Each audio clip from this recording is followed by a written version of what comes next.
Class, welcome to Chapter 25, Capital Investment Analysis.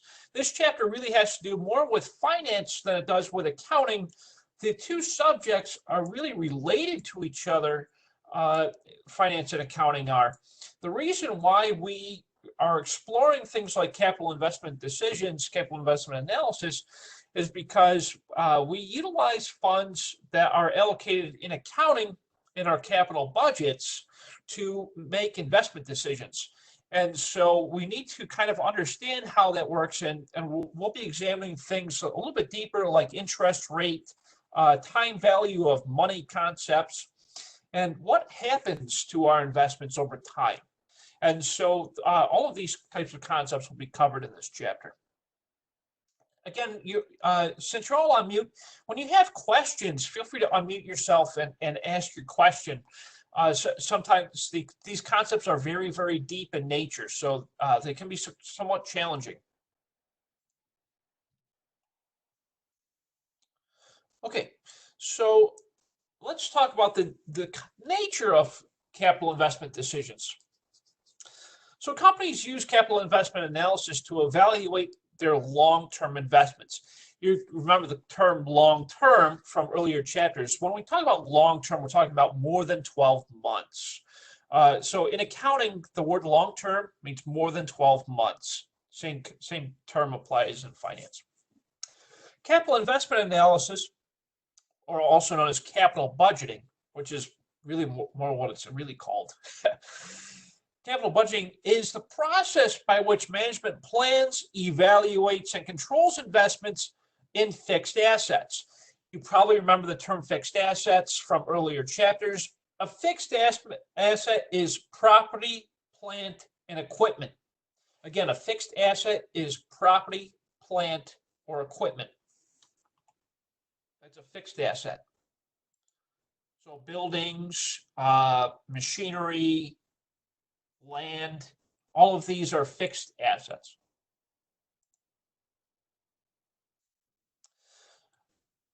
So with capital budgeting, evaluation methods can be grouped into the following categories. We have methods that do not use present values and methods that do use present values. Don't worry, we'll talk about what present value is. Methods that do not use present values include things like the average rate of return method and the cash payback method. Methods that do use present values include the net present value method and the internal rate of return method. Don't worry, we'll cover all of these methods.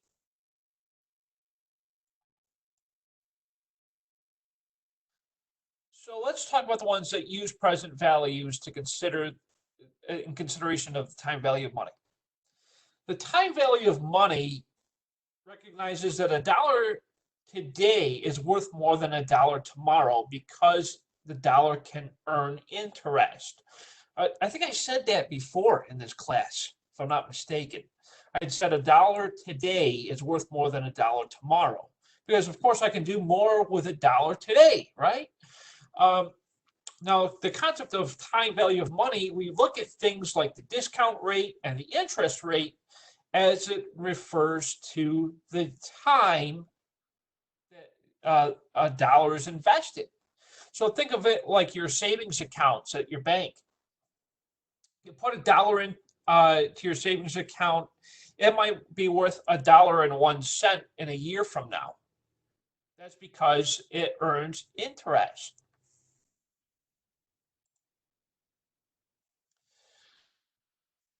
So to further understand, before we jump more into the interest components, let's talk about a couple of things. First, I want to talk about the average rate of return method. So the average rate of return, sometimes called the rate of return, it's actually always called the rate of return, measures the average income as a percentage of the average investment. So how do we compute that? We take the estimated average of annual income and divide that by the average investment. So we assume straight line depreciation to compute the average investment.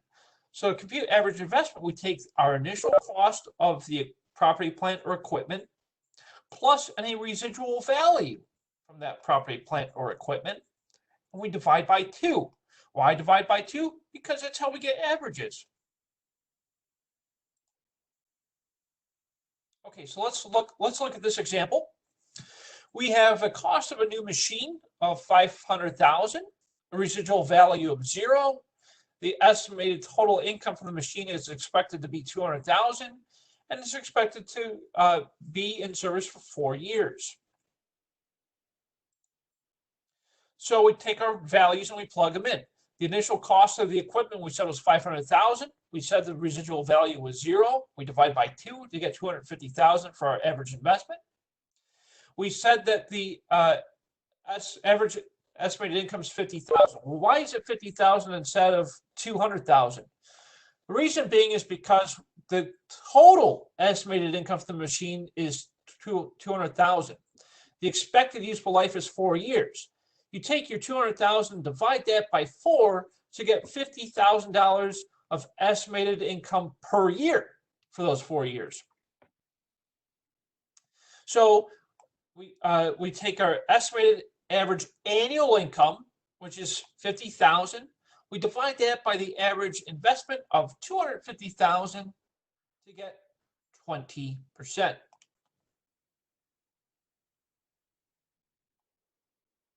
Any questions so far? We're good? Okay. What's that? You got a question? No question. You're good. Okay. The average rate of return of 20% should be compared to the minimum rate of return required by management. We talked about this in the earlier chapters. If the average rate of return equals or exceeds the minimum rate of return, then the machine should be purchased or considered for further analysis. Of course, clearly, I want my average rate of return to be higher than the minimum rate of return, so that way I can factor in the idea that I might actually make some profit, right? The average rate of return has the following 3 advantages. It's easy to compute. It includes the entire amount of the income earned over the life of the proposal.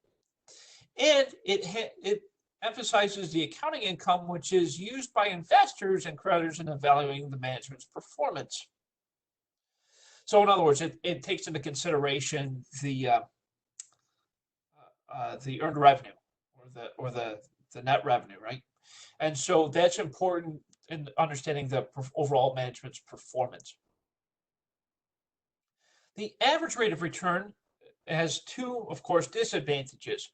One is it does not directly consider the expected cash flows from the proposal, and it does not directly consider the timing of the expected cash.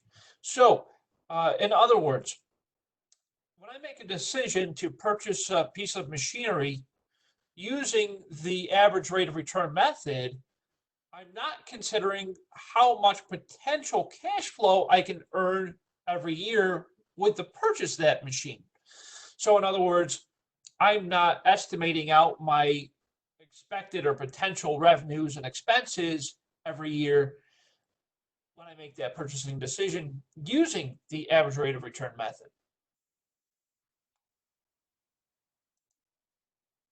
So let's look at an example.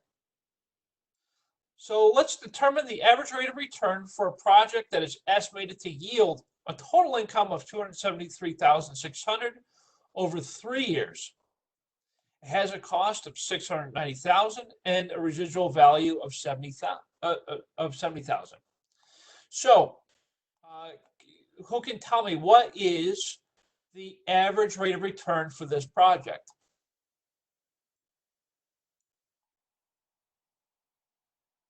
Using the formula that we covered about 2 slides ago.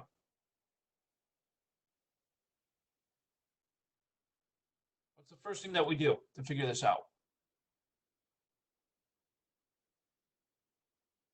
Come on, I know you guys know this.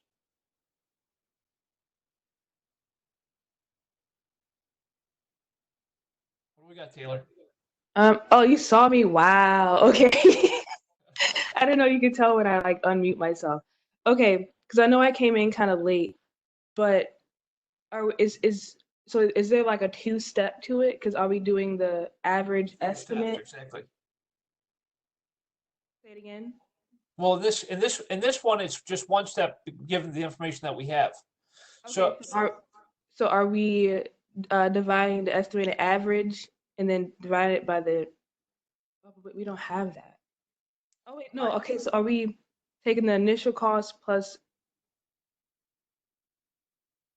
Okay, never mind. Never mind. No, you're on the right track, Taylor. Okay. So what you're saying is we take the initial cost, the 690,000, Mhm. we subtract out the residual value, 70,000, Mhm. and then I believe we want to take our. I think so we got that part right. Let's take a look. We of course have to estimate our annual income. So we take our 273.6, divide that by the 3 years, right? Mhm. Take our sixth. Well, yeah, you're right. We do have to add that together to get our average investment. So we add the 690 plus the residual Right. value, Mhm. divide by 2 to get the average, Right. and then we take our annual income divided by the average investment Investment. Got it. Okay. to get Okay. the average rate of return So it 24%. is kind of like a two-step. You got to do one step before you. You're absolutely right. Okay. Yep, you're on the right track. So average rate of return equals the estimated average times annual income The over estimated 2. average. I'm sorry. How is the formula? Is it the average rate of return equals the estimated average times annual income over 2? That's what I'm trying to catch up. Oh, sure. So the formula that we're using here, let's just go back a few slides. Okay. Okay, so it's a two-step process, as Taylor was saying. So the first thing that we do is we take our initial cost, we add that to our residual value and divide by 2. That gets us the average investment. Then we take our estimated average annual income, we divide that by the average investment. To get the estimated average annual income, we take the total income and divide by the number of years. So I understand it now. in Yeah. our example, we take the 273,600 divide by 3. Okay. And so we put the two together. So after that, we take those two together, right? We got our average investment. I'm sorry. We have our average annual income divided by our average investment. And that gets us to the average rate of return, Makes sense. right? That's a good example. Any other questions? Okay, wonderful. Let's keep rolling. Okay, so let's talk about the next method in line, the cash payback method. The cash payback method. This is the expected period of time between the date of an investment and the recovery of the cash of the amount of that investment. In other words, this is the amount of time that passes that it takes for me to earn back my original investment.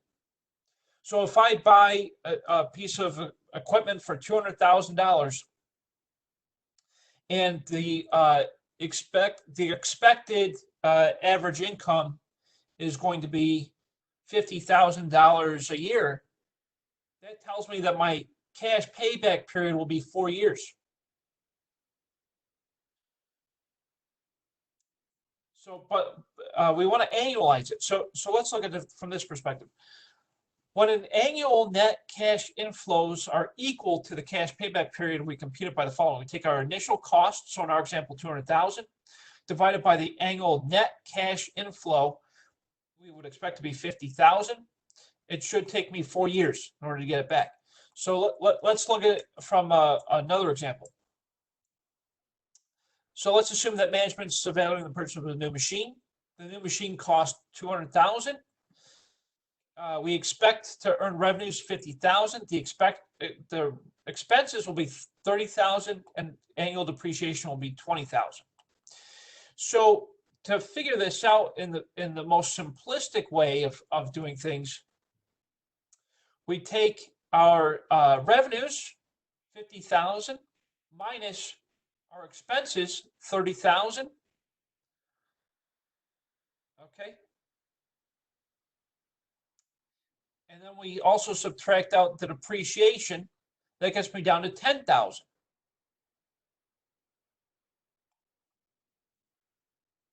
So revenue minus all your expenses. That includes expense for the machine to operate it, plus and the expense of depreciation per year. So your revenue minus your expenses together gets you down to about $10,000 of net. I'm sorry. So I misspoke. So what we do here is we take our revenue minus our expenses. We actually take into consideration the depreciation as well. So basically what we're talking here is we take our expenses less the depreciation to get 10,000. So we take 50,000 minus the 10,000 to get 40,000 of net cash inflow per year. Because as you know, the depreciation is not cash. And so because it's not actual cash, we take that out of our annual expenses because it's already being expensed out in the form of depreciation expense. However, it's not cash. And so that's why we subtract it from our expenses. Does that make sense? We're talking about cash flow. It makes sense, right? Yes? Yes. Okay, thank you. So we'll take our cash inflow, our revenue, 50,000. Very good, thank you. We take our cash inflow of 50,000. We subtract out our expense 10,000 to get net cash inflow 40,000. And so since we know that our cost for our new machine is 200,000 and our net cash inflow is 40,000, we can figure out what the payback period is. So we take the initial cost, 200,000, divide by the 40,000 annual cash inflow. It tells me it'll take 5 years in order for me to recoup my initial investment, which is called the cash payback period.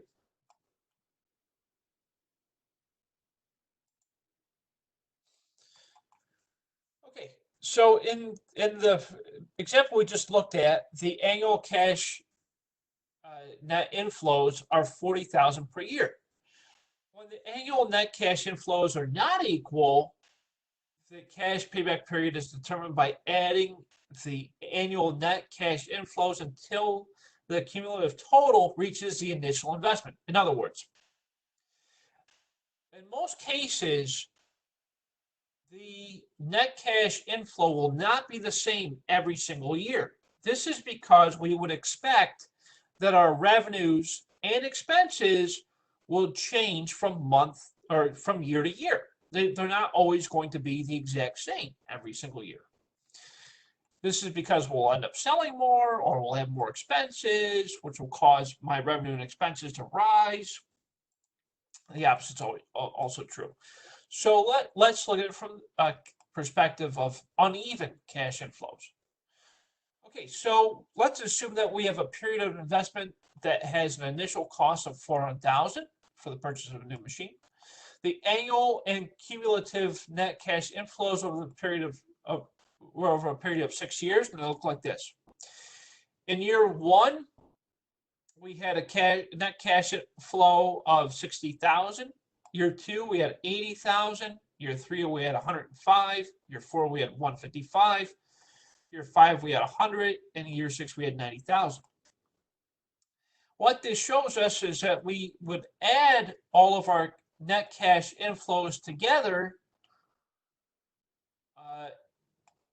as you see here, up until a point over those 6 years. Now, you can see from this information that my cash payback period is 4 years. And how we figured 4 years was when we add our net cash flows together, by the time you reach the initial investment or the initial cost, that tells you the point of which you've reached the payback period. And so in this case, my payback period is 4 years. Now, it's not always going to work evenly, right? In some cases, it might be like 4.5 years, or 4 years and 2 months, or 3 years and 8 months, or whatever. So in other words, it's not always going to be perfect to the year. And the reason being is because we would expect that our net cash flows would be different every year. Does it make sense? Yes? Yes. Yeah. Thank you. Okay, so let's continue. The cumulative net cash flow that we just saw was at the point of year 4, where the initial investment was 400,000. So it took 4 years to get our payback period, which is what we just saw in the previous slide. Okay, so of course, in business, in any type of investment situation, a short cash payback period is always desirable. In other words, I don't want to spend $400,000 on a machine and I won't be able to recoup my cost for 8 years. To me, that's too long. So if I can get the cash back within a shorter amount of time, then my investment decision makes it worthwhile. Because it'd only take me a few years in order to earn back that 400,000 for that initial investment. So in other words, the sooner that cash is recovered, the sooner it can be reinvested into other projects. I can do other things with an initial $400,000 after I've recouped it. So there's also less chance of losses from the change in economic or business conditions as well. So like after I've earned back that 400,000, if things go sideways on me, it'll be okay because I would have already recouped that investment. And I could use that investment for other short-term obligations during that time. Also, a shorter payback period is also desirable because I can quickly repay any debt that I used to purchase that investment. So, in other words, if I financed that piece of equipment, that $400,000, I can pay back the loan on that equipment very quickly, which means I would save myself in terms of interest on that loan.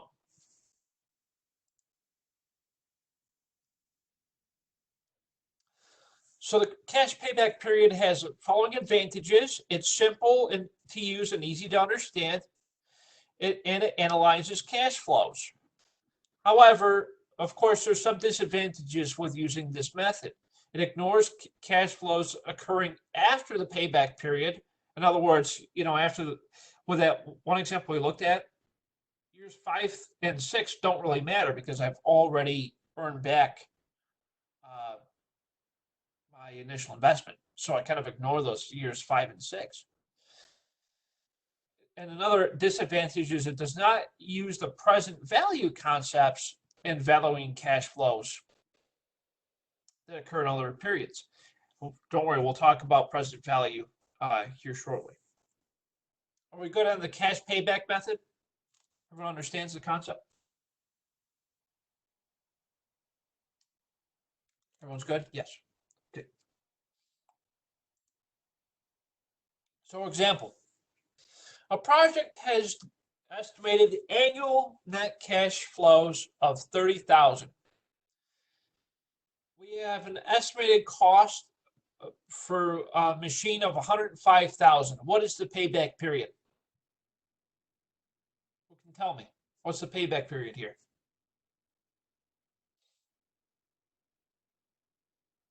I know you guys know this. This one's an easy one. Is it 3.5? Is it 3.5? That sounds right. How'd you get 3.5? I divided it. That's Divided correct. the two numbers. Yep. So you take the 105,000 divided by 30. That's correct. 3.5 years. Well done.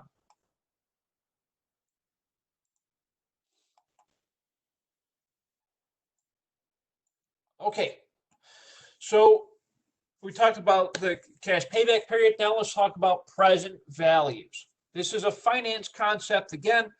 However, it's important in accounting for us to understand this concept due to the fact that we need capital budgeting for fixed assets.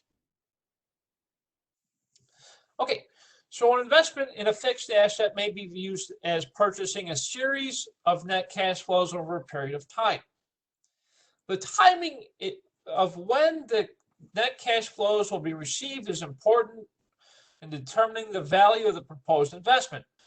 In other words, looking at my payback period and looking at each cash flow from each payback period helps me to determine whether to invest or not into a fixed asset, and at what time do I do that. The present value methods are used in the amount and timing of the net cash flows in evaluating an investment decision.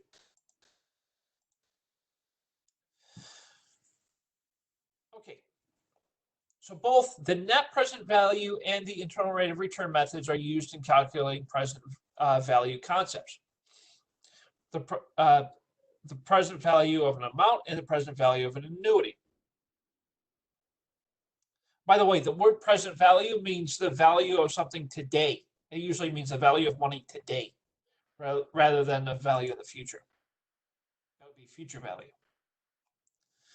So here's an example of present value of a single amount.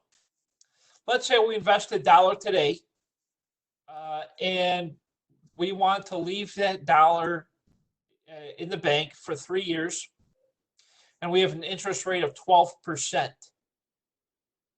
What do you think my present value would be?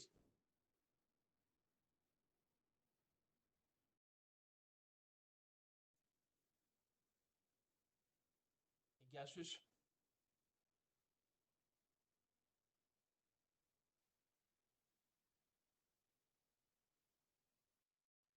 Any thoughts? 36 cents. Let's see. You're close. Okay, so let's look at it. After 1 year, the dollar earns 12 cents because it's 12%, right? So that'll mean you'll have, after the first year, you'll have $1.12. We leave the $1.12 in the bank, okay? So then the $1.12 earns another 12% for that second year. So it's $1.12 times 12%. So that means it earns another 13 cents. And so the investment then becomes 1.254 is the amount that you'll have at the end of the second year. Then by the third year, you take the 1.254, you add in another 12% on that to get you to an ending balance of $1.40, $1.40,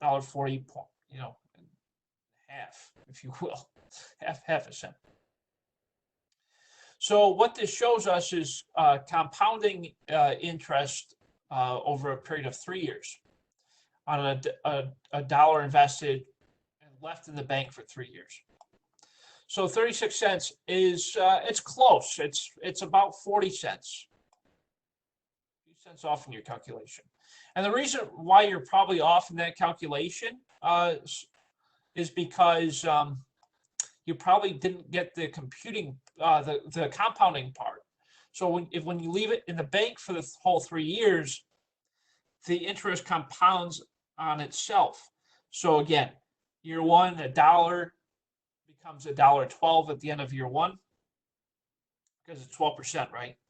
So $1.12 at the beginning of the second year, you leave it in there. At the end of that second year, that $1.12 becomes $1.25, and then you leave it in there for another year. It becomes $1.40. This is because of compounding interest.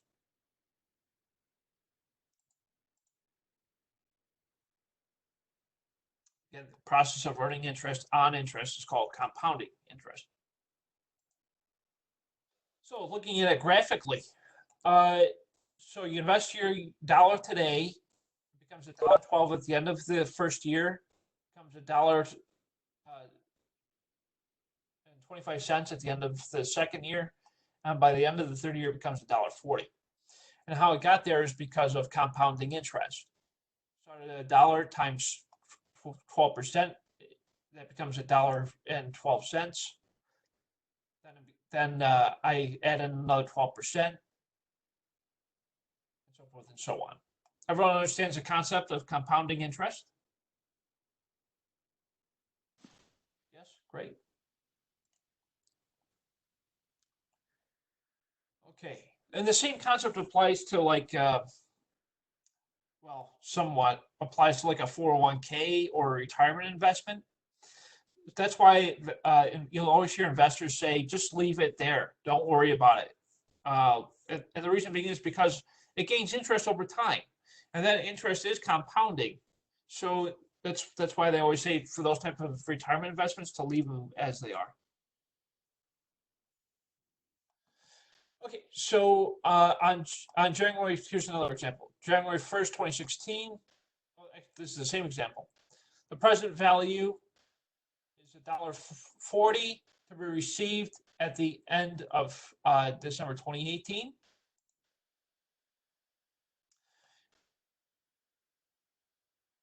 The partial present value of $1 in the table of the next slide indicates the dollar to be received in 3 years, with earnings computed at the interest rate of 12% per year is 71 cents. That's if you were to spread it over time.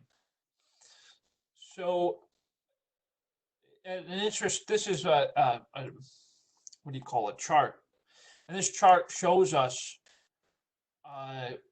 exactly how much interest I would earn on every dollar based on the respective percentages. So since our example was 12% in 3 years, if I left that dollar in, on that dollar, I would gain 71 cents for a period of 3 years at 12% using compounded interest. So let's work it backward.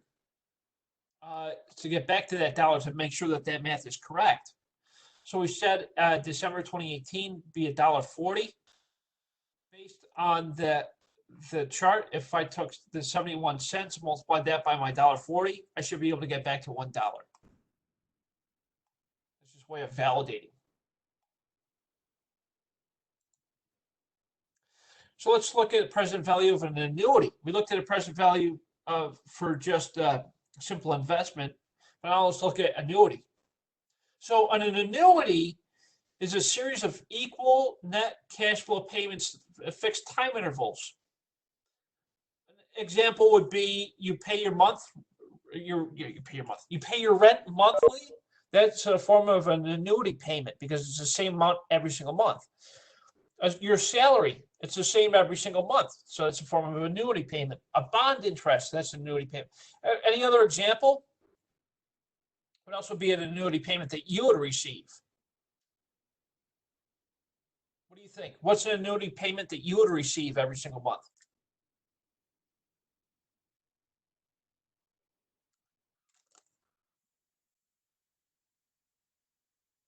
Any thought?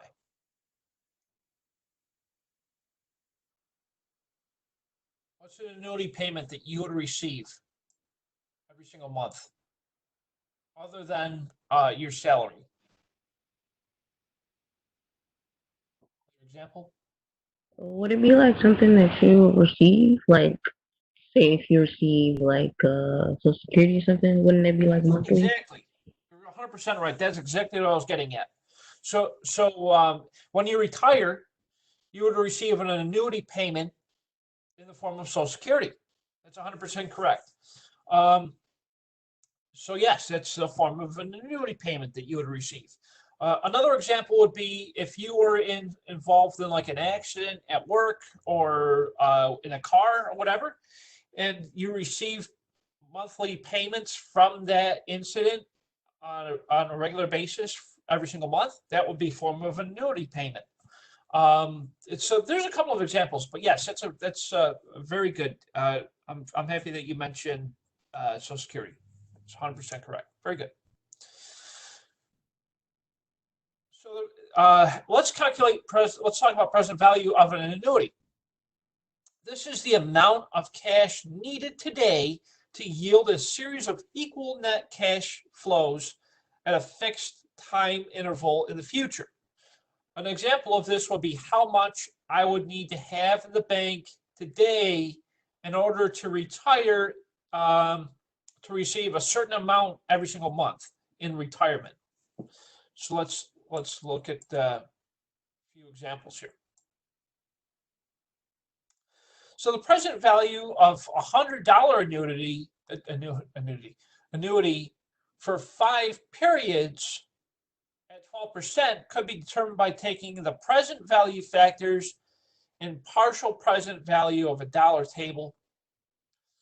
Each $100 net cash flow could be multiplied by the present value of a dollar at 12%, which would bring it to $360.50 is what I would need in the bank today in order to earn $100 for 5 periods at 12%.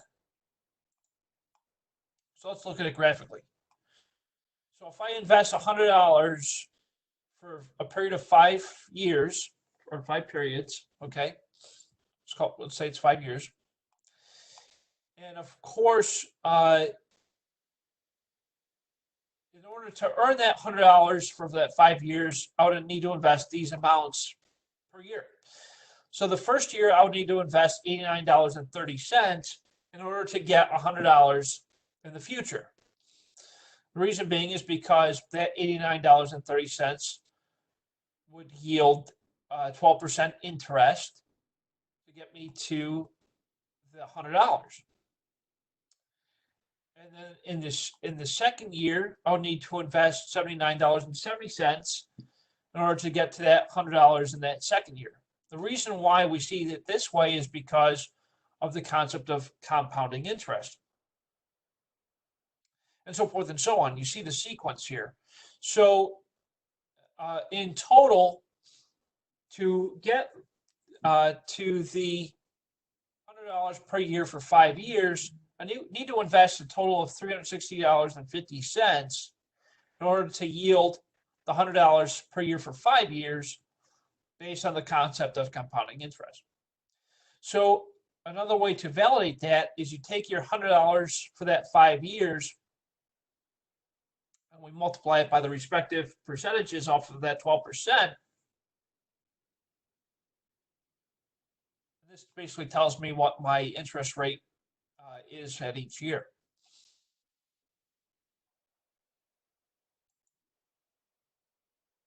So let's look at it using present value. This is a little bit easier. Using the present value of an annuity table, such as the one on the next slide, is used in a similar approach.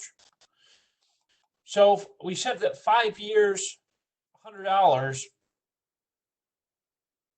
for every dollar, it would be 3.605. Well, if I'm using 100, we just extrapolated that out, and we can see that it would be $360.50. How I got there is we took $100, we multiplied it by the 5-year 12%, 3.605. That would be $360.50. Would be my present value for the 5 years.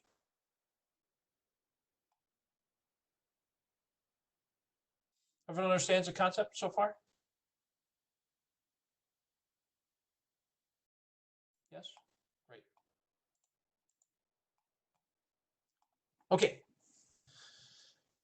So let's look at it from this perspective, using the same data. So the present value factors for the table that we just saw for the number of annuity periods, we take the 3.605 that we got from that table, and we extrapolate it out. So for a dollar at 1 year's is at 12% is 0.893 from that exhibit in the previous table. We add, essentially what we're doing is we're adding all that together for each year to get to the 3.605. That's for every dollar. So when I take the $100 and I multiply that by the 3.605, I get $360.50. This is essentially another way to show you what it looks like on an annualized basis.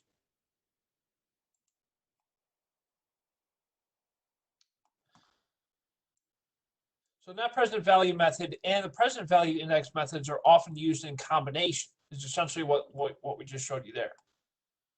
So indexing is essentially this type of chart. This type of chart, we call this an index in finance. This is probably similar to what you saw, like for those of you that have a mortgage. This is very similar to that mortgage chart that the bank shows you based off of the respective mortgage interest payments and so forth and so on. So it's a very similar concept. So in present value, oftentimes we take a combination. We use both the indexing and we use the present value method together. But either way, we draw the same conclusions. Now we talked about present value. Let's talk about net present value. Now, net present value is the summation of the cash inflows that we talked about. So net present value method compares the amount to be invested with the present value of the net cash inflows, sometimes called the discount cash flow method. It's basically like working backward. So the interest rate, or also known as the rate of return, used in the net present value of analysis, the company's minimum desired rate of return that we learned about in the previous chapter. This rate, sometimes termed as the hurdle rate, it's really not called that a lot. Sometimes it is, I guess. It's based on such factors as purpose of the investment and the cost of obtaining funds for the investment. In other words, it's the cost of borrowing, right? If the present value of the cash inflows equal or exceed the amount to be invested, then the proposal is desirable. In other words, if I expect that my cash inflows will be higher than the amount that I am investing, then of course I'll probably invest in this project or in this equipment or whatever the investment is. So let's look at it from an example perspective of equipment. So we want to buy a piece of equipment at $200,000. We expect the equipment to last for 5 years. We have a minimum desired rate of return of 10%. And here are my expected cash flows for each year. Year 1, 70,000, year 2, 60,000, 350, year 4, 40, year 5, 40. For a total expected cash flow return to be 260,000.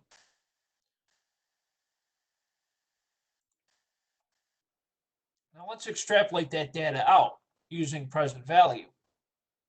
If the present value of the net cash flow is computed by multiplying the cash flows times the present value at the expected or desired rate of return.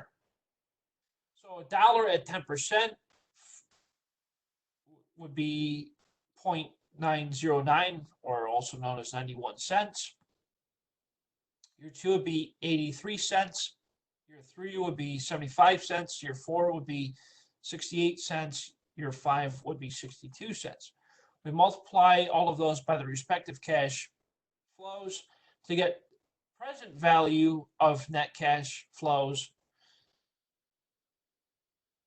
which would the summation of the present value would be 202,900 minus the initial investment, 200,000, to get present value of 2,900. So my question to the class is, do you think that this investment is worth it? And why? What do you think? Would you do this investment and why? Or why not? Anyone at all? Don't be shy. Let me ask this question. Why do net cash flows decrease in this sense? Why do net cash flows decrease? Oh, you're talking about the difference here between the net cash flow and the present value of the net cash flow? Or are you talking about the decrease in the net cash flows year over year? The decrease in net cash flow year after year. Great. Thank you so much for asking the question. So the reason why we see a decrease here is because as the years go by, we tend to spend more in terms of interest for the payment of the equipment. And so that's why we see a net cash flow decrease year over year. That's one reason. Another reason could be, Marcus, because we know that net cash flows are not always going to be the same every single year. We might have years where our sales have decreased and our expenses have increased. So this would also lead to a difference in net cash flows year over year. Now, in this example that we're seeing here, we could say that we see a decrease in net cash flows year over year because we see increases in our expenses, and that would be another reason. So to answer your question accurately, the reason why we see net cash flows decrease in this example is because we see a steady increase in expense. And so that would be the reason why. And that's a really good question. I got it now. Great, awesome. Thank you, Marcus. And I really appreciate you asking that question. That's a really good question to ask. Wonderful. Are there any other questions so far on the concept? No? Okay, so going back to the question, is this investment worth it or not? And in my estimation, I would say yes. And the reason being is because net cash flows, we got $260,000. The original cost of the equipment was $200,000. So over 5 years, clearly, yes. If I did the calculation just based off of net cash flows, I would say yes, it's a good investment by $60,000. However, if I do the calculation based off of net value of cash flows, we can see that it's still good because the net present value over the 5 years is $2,900, which is still above the initial investment. I think it's still a good investment, in my opinion, based off of those calculations. So let's take a look at it. From an annualized perspective, we have our net cash flows. Here, we are multiplying the net cash flows by the respective interest components. And if we sum up all of our net cash flows, we get the 2,900 net present value of our net cash flows, which is again above even after the initial investment, which we can see is probably a good investment based off of this information. So in summation, the net present value of 2,900 indicates that the purchase of the new equipment is expected to recover the initial investment and also provide more than the minimum rate of return of 10%. And thus, the purchase of the new equipment would be a good decision. It's desirable. So here are the advantages and disadvantages of using the net present value method. Advantages would be it considers the cash flows of the investment, it considers the time value of money, and it can rank the project equal lives using the present value index if you so desire. The indexing, it's Okay, I like to actually work it out instead of just using an index. The net present, the disadvantages of using net present value would be it's more complex in the computation than other methods, and it doesn't really use present value as a component, and it assumes that the cash flows can be reinvested at the minimum desired rate of return, which may not be valid because sometimes that the companies may not reinvest those funds.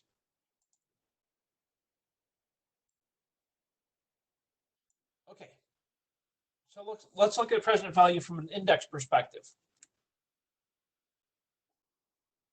When capital investment funds are limited and the proposals involve different investments, we want to rank them.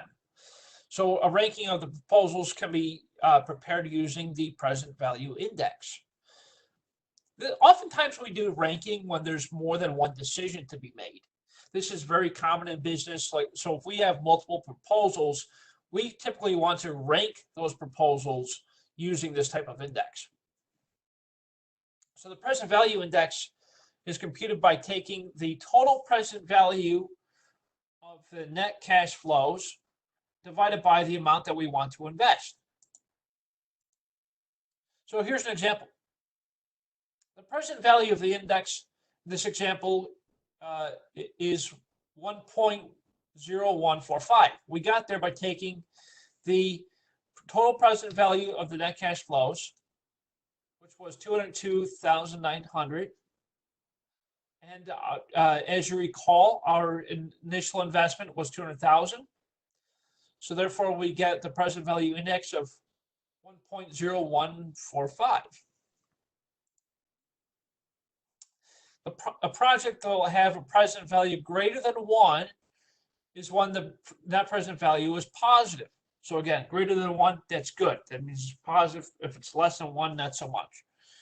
When the net present value is a negative, the present value will be less than 1. So in ranking, if we were to look at a series of investment proposals, and if one of those proposals was less than 1, then we probably would not want to do that proposal because it would actually yield a negative net present value over time, meaning it would be not favorable.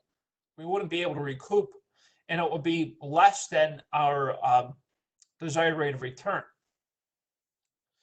So again, greater than 1, it's probably worth doing. Less than 1, not so much. So let's look at it from these 3 proposals. So let's say we got this company, we're looking at 3 different proposals. They all have different present values of net cash flow. They all have different amounts to be invested.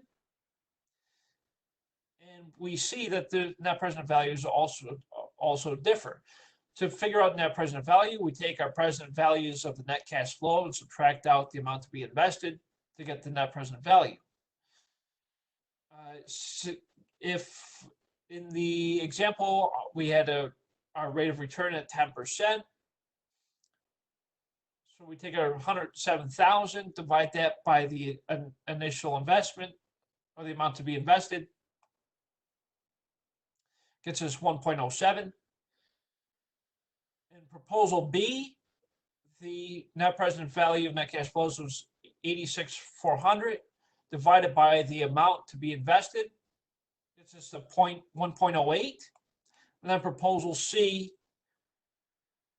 the initial investment, the net cash flows was 86,400 divided by the initial investment 90,000, which yielded 0.96, which is below 1.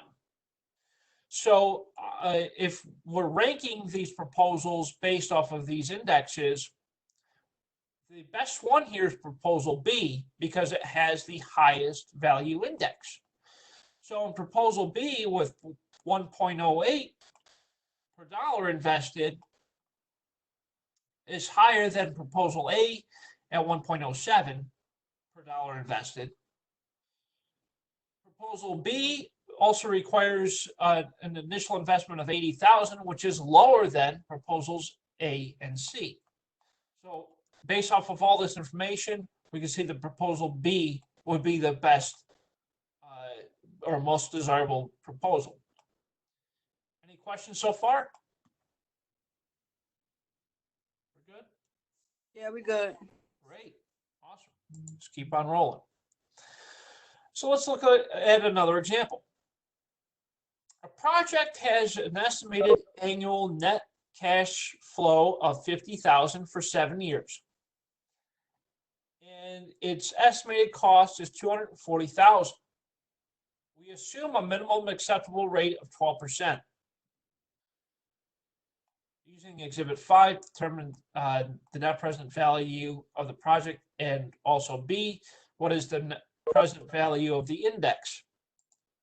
So A, the first thing we would do is we would take our 50,000, we'd multiply that by 4.564, which is taken from the index, and Exhibit B from Exhibit 5, minus the initial investment, gets us to a negative 11,800. The present value index would be 0.95. We got that by taking our, let's see, the 228,200 divided by the 240. The 228,200 is the sum of the cash flows divided by the 240, the initial investment. We can see that the index will be 0.95. So for this project, I would say definitely don't do it because, first of all, the index is below 1.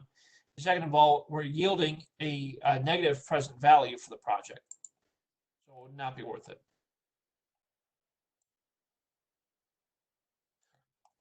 Let's look at IRR, the internal rate of return. We briefly touched on IRR with respect to the minimum required rate in the previous chapters. Now let's talk about it from a finance perspective when we're evaluating projects using cash flows.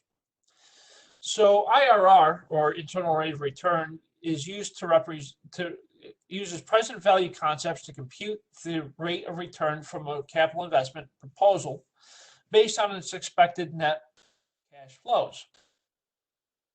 In this method, sometimes the time-adjusted rate, it's sometimes called the time-adjusted rate, is really very rare that it's called that, by the way.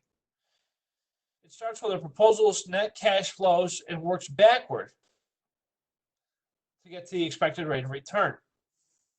I'll show you what that looks like here in a little bit. So let's look at it from an example. Let's assume that management is evaluating a following proposal to purchase new equipment. Cost of the equipment is $33,530. The annual expected cash flow that we expect to receive is $10,000. The expected life of the equipment is 5 years, and the minimum desired rate of return is 12%. So what I would do to analyze the information, said that our annual net cash flow at the end of each of the 5 years is $10,000. We figure the present value is at each dollar 12% is 3.605. We got that from the index from Exhibit 5 in the earlier slides. The present value of the annual net cash flows, we would expect to be $36,050 minus the initial investment of $33,530 to get us a net present value of $2,520. So far, it looks to me that this piece of equipment will be worth it'll be worth the investment. But let's look at it a little bit further. So $36,050, the present value of cash inflows is based on 12% rate of return. Its clearly greater than the 33,530, which is the initial investment. Thus, the internal rate of return must be greater than 12%. Through the trial and error process, the rate of return equating to 33,530 cost of the initial investment. Our internal rate of return would be estimated at 15%. Now, how we get there? So the initial rate of return, the initial investment is 33,530. We expect to yield $10,000 each year. Oh, sorry, go back. So 10,000. So we're looking at 50,000 over the 5 years. Clearly, I'm going to hit a point of break even somewhere between years 4 and 5. Between years 3 and 4 to recoup the fund. And so we if it's every single year that we're getting the 10,000, we expect to hit our break even or get the return at 3.353 years. And we got there by using a factor of 15%. The 15% would be our internal rate of return. And to figure out internal rate of return, it's at the point of which we want to get to a net present value of 0. So essentially, this is like working backward, right? So we're trying to get down to 0 for the net present value to figure out the percentage, which is our internal rate of return.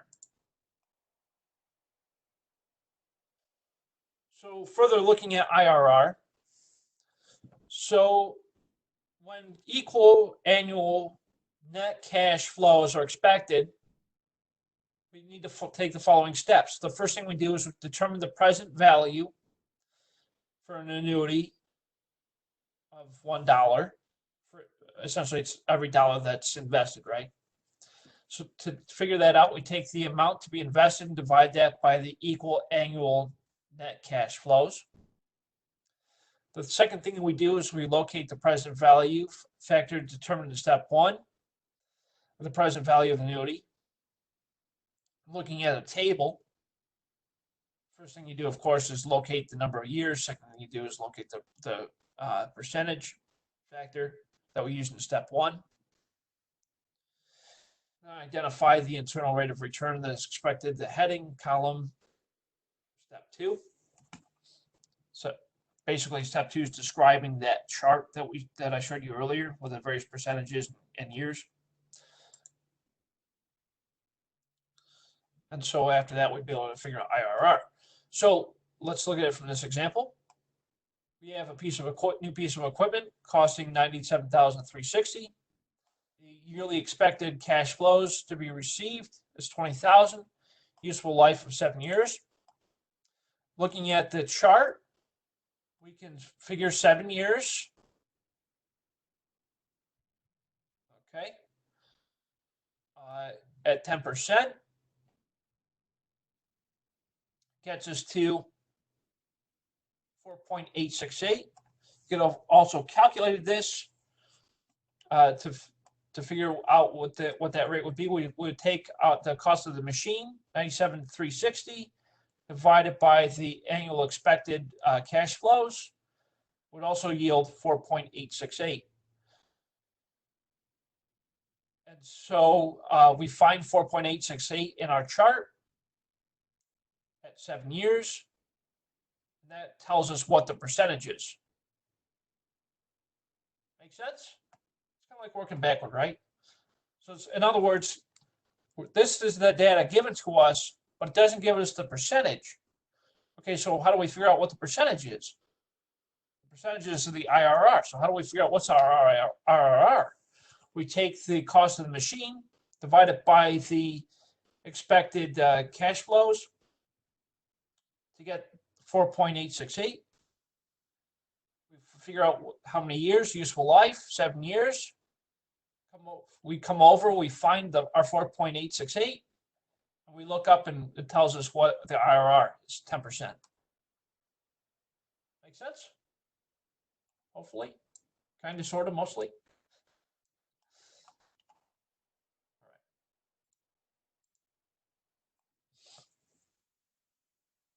So IRR has, of course, advantages and disadvantages.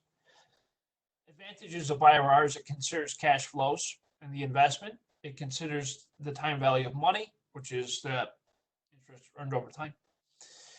And it also ranks proposals based off of those wonderful charts that we talked about. The disadvantages is that it's very complex to compute. It requires a computer if the periodic cash flows are not equal. Actually, I always use a financial calculator to determine IRR. And it assumes the cash received from a proposal to be reinvested at the IRR, which may not be valid.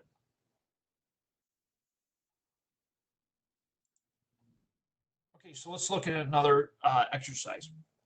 We have a project that's estimated to cost $208,175. Provided a net cash flows of $55,000 for 6 years. Let's look at the IRR using Exhibit 5. So I take my initial investment, $208,175, divided by the cash flows for the annual cash flows to get 3.785. I find that on my lovely chart, and I find, and then I go up, I look up, and I realize that my IRR would be 15%. Okay, so here are a couple of things that make capital investment decisions difficult. Okay, because we already know that it's not easy, but let's look at what does make it difficult. Things like income tax, changes in tax laws, that complicates capital investment decisions. Proposals with unequal lives. In other words, I have multiple machineries that I'm looking at. The useful life may be different for each type of machinery. Lease versus purchasing decision. Sometimes it's more equitable or more affordable to lease it instead of to purchase it, because leases sometimes include a lot of maintenance in the lease. Uncertainty, of course, is a threat to any capital investment decision. It's like, okay, I'm going to build this new hotel. Oh, all of a sudden I'm with this virus situation, and now I can't fill my hotel because nobody wants to travel. So that's uncertainty. Changes in price levels. This would be changes in things like raw materials, direct labor, factory overhead. Changes in qualitative factors, like some analysts may not like the way that my business operates, so therefore they might give me a rating that's not favorable. So basically what we're saying here is that there's a lot of factors that impact capital investment decisions.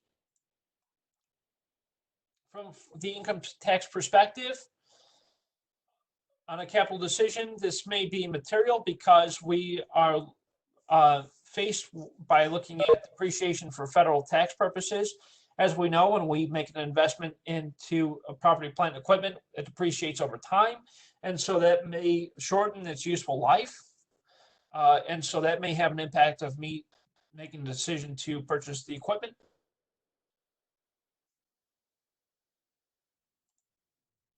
The famous lease versus buy decision.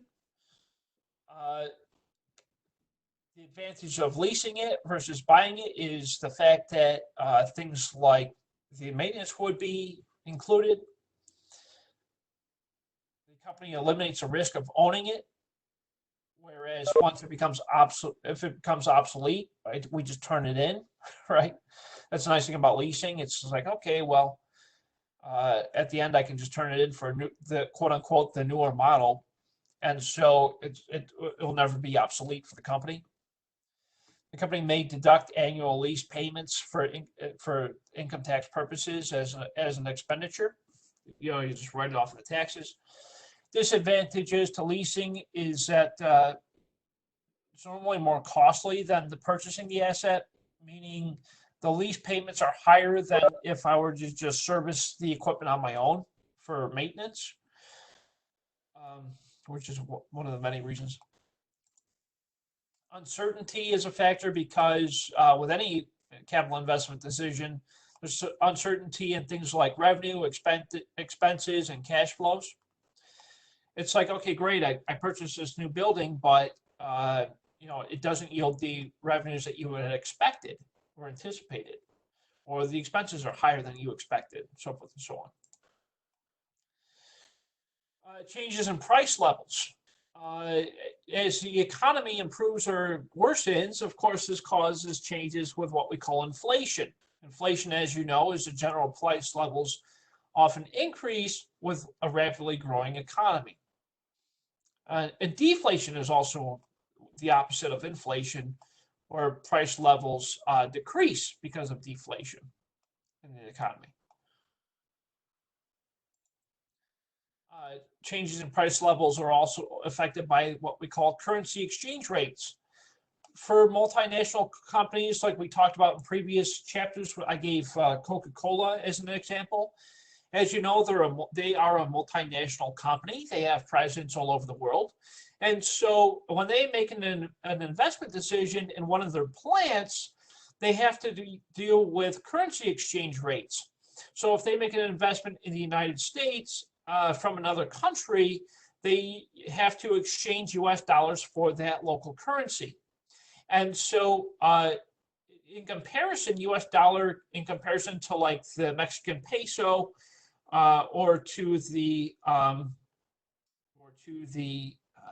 Canadian dollar, we recognize that the American dollar is a little bit stronger. So therefore, when you exchange your dollars for the peso or for the Canadian dollar, typically every American dollar will yield you a higher amount of currency in that other country. And the opposite is also true when you return to the United States, the amount that you get back is less. Right. So for example, you go to Canada with an American dollar, that dollar is worth $1.10 Canadian. But when you come back to the US, that $1.10 Canadian then becomes $1. And so therefore you have less, right? So the exchange rates are a strong consideration when making investment decisions, especially for foreign investment decisions.